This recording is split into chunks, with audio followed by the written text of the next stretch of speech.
Welcome back to the Crochet Carousels, my friends at yarnspirations.com. We can have increases on these letters on the beginning of a row or ending of a row, and it all depends when you see two single crochets heading into the same stitch right underneath.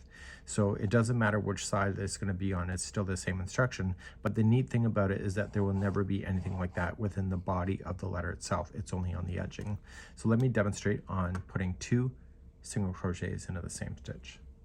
So if the pattern says at the beginning of a row to put two single crochets in the first one, just chain up one because you need the builder and place two single crochets into the same stitch, and you've now just increased the count by one by adding an extra one at the very beginning. So if you head on over and it says that you have to put two single crochets into the same one as the end, I will show you that in a second. But the neat thing about it is that you're just going to zip along. You don't worry about counting or anything along the middle. You just do it, and I'll see you at the end of the row in a moment. So if the charting is showing you the very last one should have two into the same one, just apply two into the same stitch, and you've just increased the count by one by doing the same thing. So whether it's on the beginning or the ending of the row, it could be one or the other, it could be both. It depends on the letter itself. So let's move along in our series.